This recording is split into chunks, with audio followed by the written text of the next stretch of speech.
오늘 아침 특별히 종교개혁 주일에 주시는 하나님의 말씀을 봉독하겠습니다. 신약 성경 사도행전 18장 18절로부터 23절에 있는 말씀을 봉독하겠습니다. 신약 성경 219면입니다. 신약 성경 219면 사도행전 18장 18절부터 봉독하겠습니다. 이 계시의 말씀을 봉독할 때에 다 함께 하나님의 음성을 들으실 수 있기를 바랍니다. 바울은 더 여러 날 머물다가 형제들과 작별하고 배 타고 수리아로 떠나갈새 브리스길라와 아굴라도 함께 하더라. 바울이 일찍이 서원이 있으므로 갱그리아에서 머리를 깎았더라.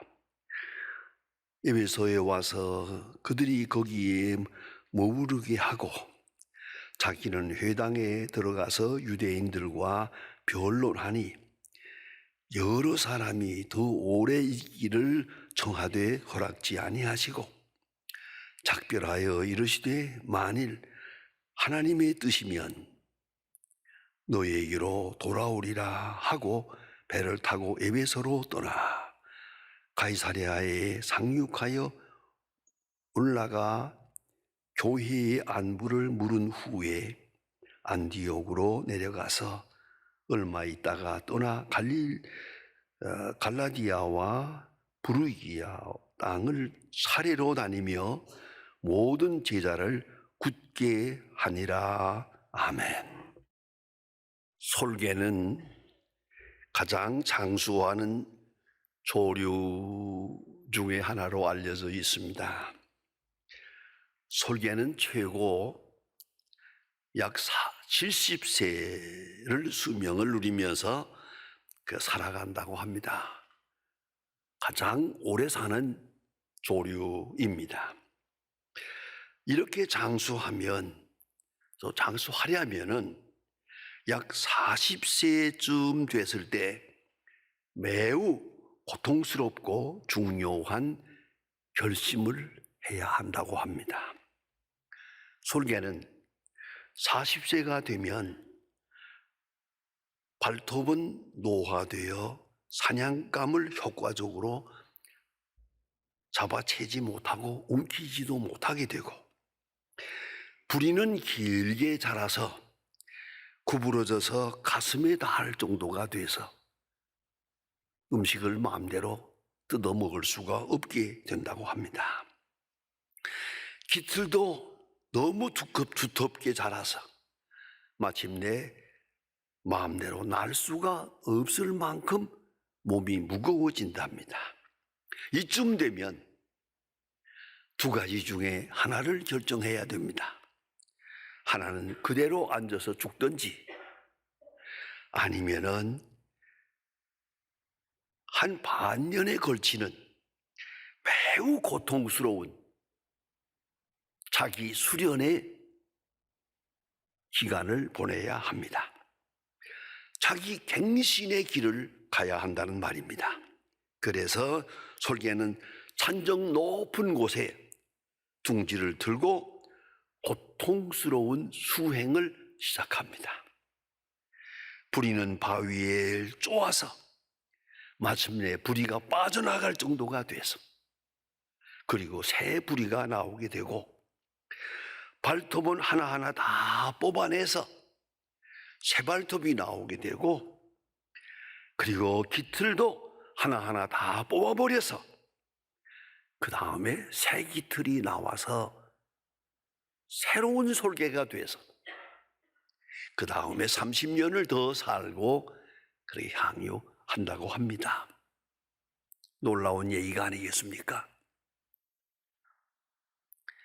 리더십의 대가인 위엔 베니스라고 하는 사람은 이런 신중한 말을 합니다. 자기 경영을 할 줄 모르는 사람은 무면허 의사와 같다. 계속적으로 자기 발전, 자기 개혁, 자기 혁명, 자기 변화를 일으켜야 한다는 겁니다. 성공은 환경의 문제가 아닙니다. 나 자신의 문제고 세상이 어떠고 아니올시다. 내가 필요한 개혁을 하지 못하기 때문입니다. 나 자신에게 문제가 있다 하는 것을 깊이 생각해야 하겠습니다.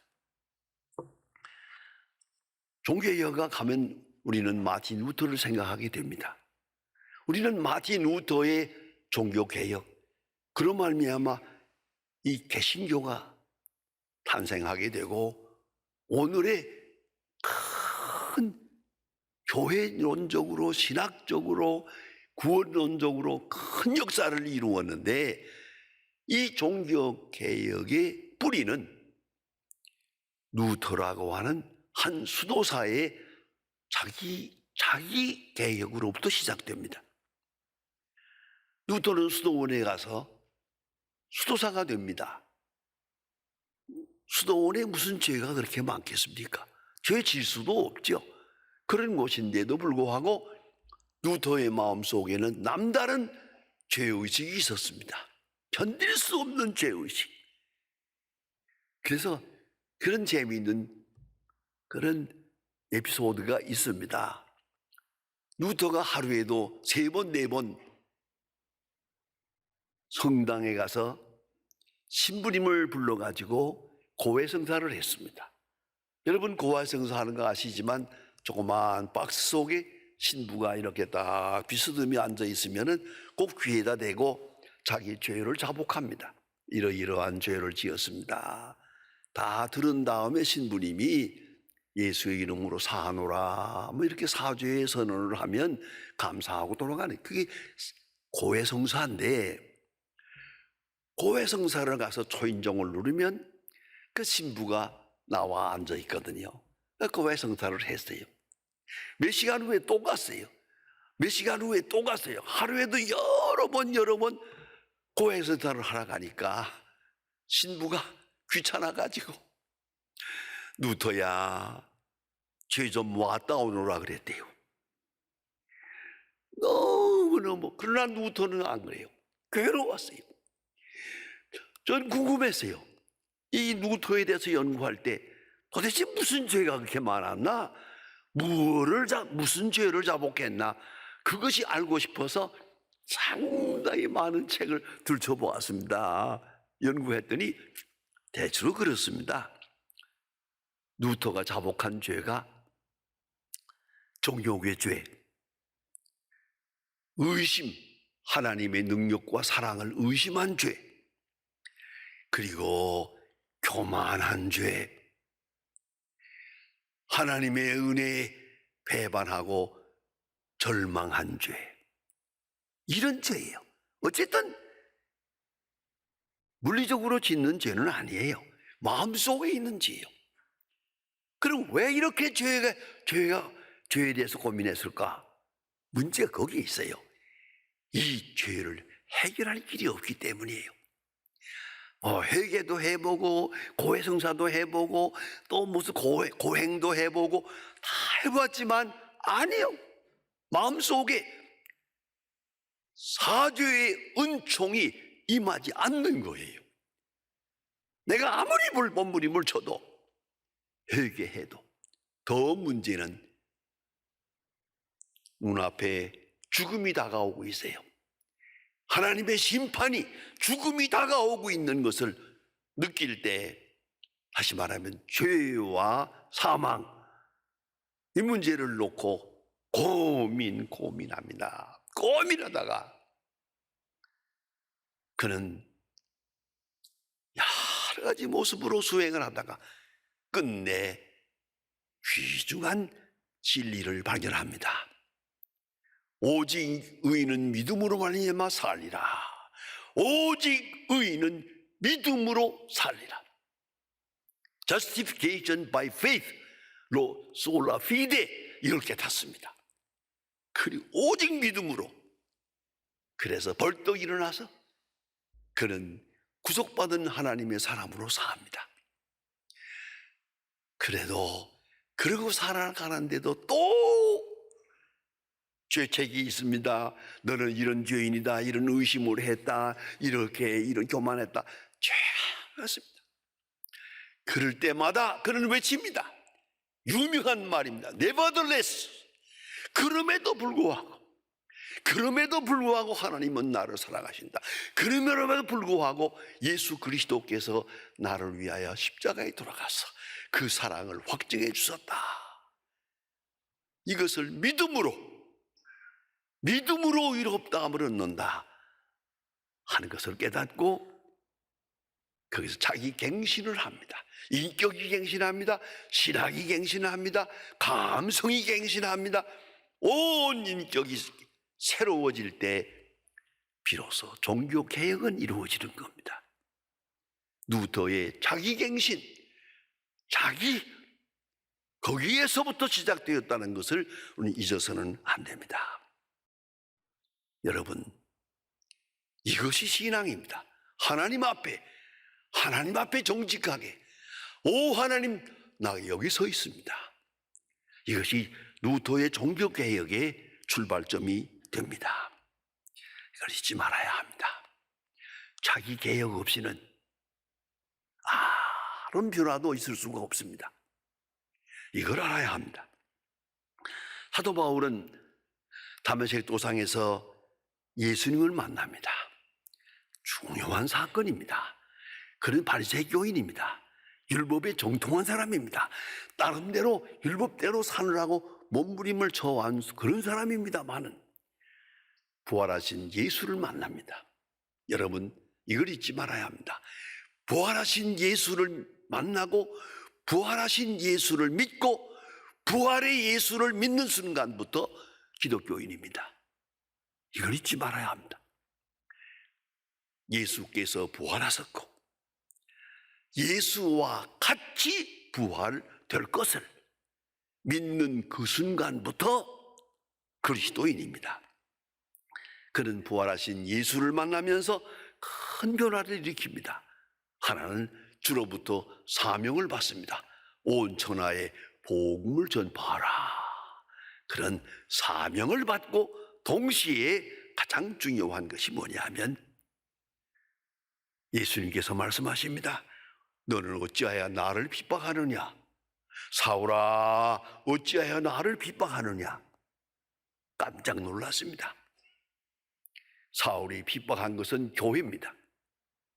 그런데 예수님 말씀하십니다. 내가 교회고 교회가 나다. 이걸 알아야 된다. 어찌하여 너는 나를 핍박하느냐? 여기서 사도 바울은 기독론과 교회론에 큰 변화를 일으킵니다. 그리스도의 몸된 교회를 깨닫게 됩니다. 여기서 큰 변화를 일으켰어. 그래서 사도 바울이 됩니다. 그러나 이렇게 중생을 하고 복음을 전파했지만은 자세히 연구해 보면은 그가 아덴에 갔을 때 그 아덴은 헬라 철학의 본거지거든요. 많은 우상도 있을 뿐만 아니라 많은 철학자들이 우글우글 모여서 토론을 하는 곳입니다. 여기서 그들과 백쟁론을 합니다. 변론을 하고 쟁론을 하는 가운데서 그만 잠깐 생각이 돌아갑니다. 그게 잘못돼서 우상을 섬기는 걸 보고 이름 없는 우상이라는 말을 듣고 그 써있는 것을 보고 그 앞에 서서 너희가 모르고 섬기는 하나님을 내가 알게 하마. 그리고 하나님 아버지 하나님을 말하게 됩니다. 거기서 선교에 실패합니다. 아덴 전파의 메시지의 핵심은 예수 그리스도의 십자가가 없습니다. 결국은 큰 핍박도 없는데 아덴에서 선교 실패하고 그리고 초라하게 고린도로 내려갑니다. 고린도에 가서 그런 많은 고민을 합니다. 용기를 잃어버렸습니다. 그는 이렇게 말하고 있습니다. 고린도서에서 내가 너희 가운데 있을 때 두려워하며 심히 떨었노라. 아주 초라한 몸이 돼서. 그래서 그는 아르바이트를 해가면서 그저 연명하고 살면서 조용하게 만나는 사람마다 개인 전도할 정도로 이렇게 초라해졌습니다. 그래서 그는 하멜색에서 예수를 만나서 중생했지만은 그만 그 마음속에 있었던 옛 신학, 옛 철학이 남아있어서 십자가 중심의 신학을 잃어버렸던 거예요. 그래서 고린도 전서 2장 13절에서 말합니다. 예수 그리스도와 그의 십자가에 못 박힌 것 외에는 내가 알지 아니하기로 작정했노라. 왜요? 십자가를 떠나고 나니까 두려움이요, 의심이요, 초라한 모습이 되더라고요. 모든 걸 저버리고 십자가 중심의 믿음을 회복하니까 새로운 용기의 사람이 되어서 사도의 사명을 다하게 됩니다. 이건 신학적 중생입니다. 신학적 중생이 고린도에서 이루어집니다. 그 다음에 다시 오늘 본문으로 돌아가 보면은 제3의 신앙 개혁이 이루어집니다. 이것은 아무도 모르는 비밀입니다. 갱그리아에서 그는 머리를 깎았습니다. 이 유대 사람들은 머리를 깎지 않습니다. 머리를 소중하게 여깁니다. 수염도 깎지 않습니다. 그런데 유대 사람이 머리를 홀랑 깎아버렸대. 왜요? 비상한 결심을 한 겁니다. 비상한 결심의 상징입니다. 여기는 신학적 결정을 하는 시간입니다. 조용한 가운데 깊은 결단을 합니다. 토탈 커미트먼트, 전적으로 하나님께 위탁하는 새로운 신앙 체계를 세웁니다. 그동안에는 문이 열리면 감사하고 복음의 문이 닫히는 것 같으면 답답하고 괴로웠습니다. 왜 전도하는데 어떤 사람은 믿고 어떤 사람은 안 믿을까? 왜 내가 하나님의 뜻대로 사느라고 애쓰는데 이렇게 핍박이 많아서 이렇게 감옥에 가서 이런 고생을 하고 저런 고생을 하고 하나님은 왜 이렇게 하실까? 왜 이렇게 해야만 되나? 많은 의심이 있었습니다. 선교와 선교 전략과 그의 사생활에까지 그런 많은 고민이 있었습니다. 그러나 갱그리아에서 머리를 깎는 순간 모든 것을 하나님께 맡깁니다. 토탈 커미트먼트, 다 하나님 앞에 맡겨버리고 맙니다. 그것이 제3의 회심입니다. 하나님의 뜻이면 할 것이고 하나님이 기뻐하시는 일이라면 어떤 환난이든 어떤 순교든 마다하지 않고요, 감사하게 받아들이도록. 여러분 보세요. 하나님의 능력 앞에 다 위탁해 버립니다. 하나님의 능력이 부족해서 내가 고난에 감옥에 가는 거 아닙니다. 내 전도가 막히는 것도 아닙니다. 내 노정이 이렇게 힘들어지는 거 아니옵시다. 이거 다 하나님의 능력 가운데 있어요. 또 한 가지는 하나님의 지혜 가운데 있단 말입니다. 다는 모르지만 하나님의 놀라운 지혜가 이 속에 있어요.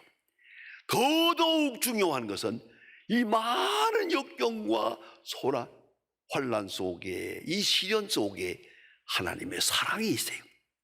사랑의 능력이요, 그게 계시되어 있음을 알게 됩니다. 다시 한번 돌아가서 본헤포를 생각해 봅니다.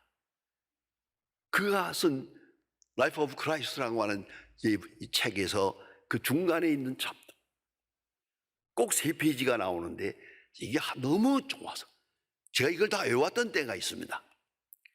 그것은 에케 호모라고 하는 챕터입니다. 에케 호모, 빌라도 앞에 서신 예수님, 보라 이 사람이로다. 빌라도가 말하지 않습니까? 예수님을 보면서 보라 이 사람이로다. 도대체 이해할 수가 없다.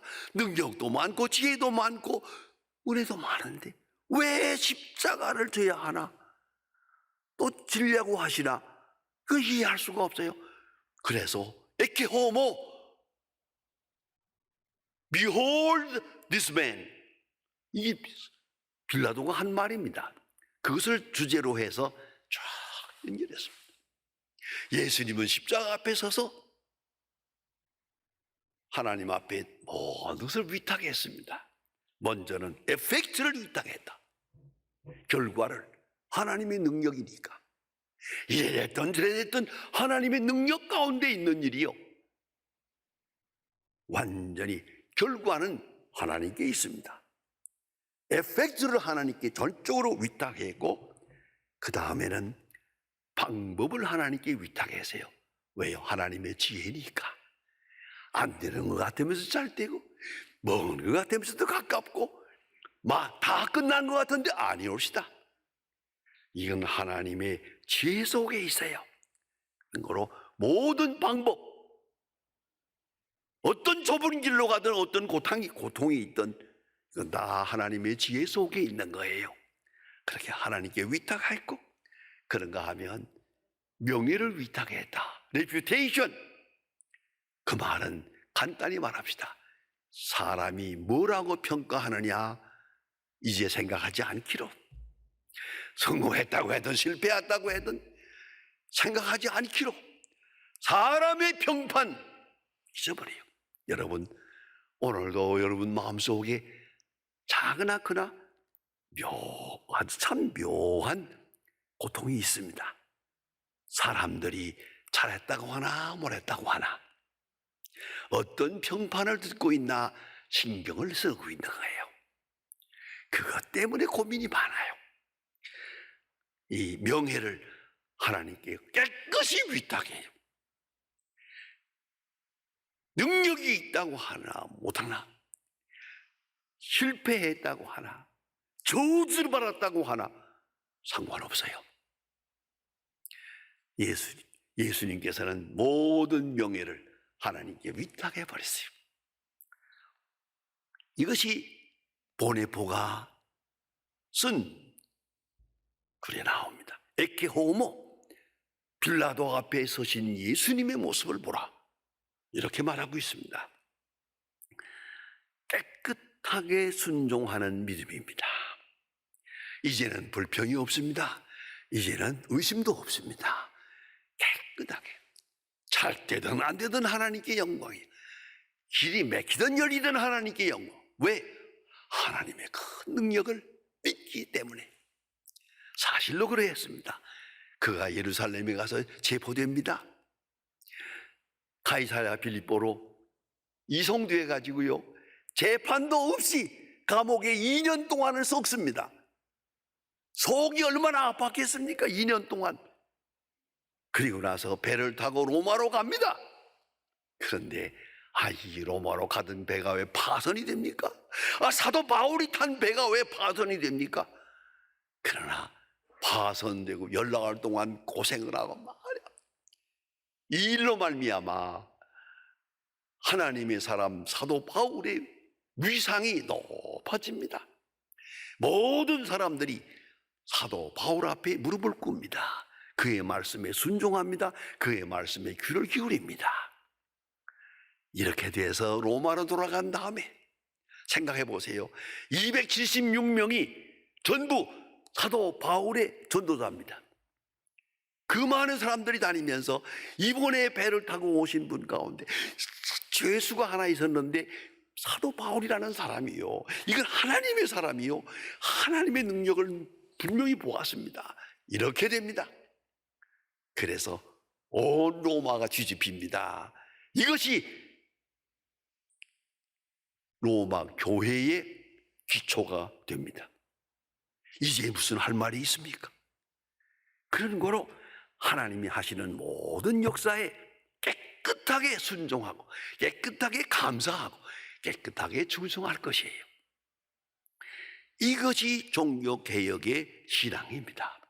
이걸 잊지 말아야 합니다. 우리는 때때로 이런 일 저런 일 건강이고 질병이고 성공이고 실패고 있겠지만 성공할 때 감사하고 실패할 때 몸부림을 치고 아니에요. 개혁적 신앙의 수준에 올라가면 범사에 감사해요. 쉬지 말고 기도해요. 항상 모든 일은 성공이요. 모든 일은 하나님께 영광. 소골라 피디에 소골라 그라티아, 소골라 글로리아. 이것이 종교 개혁자의 신앙입니다. 이 프로그램은 여러분의 미디어 선교 후원으로 제작되었습니다. 선교는 사명, 후원은 동역. 당신도 복음을 전할 수 있습니다. 선교 후원 02-6333-1003번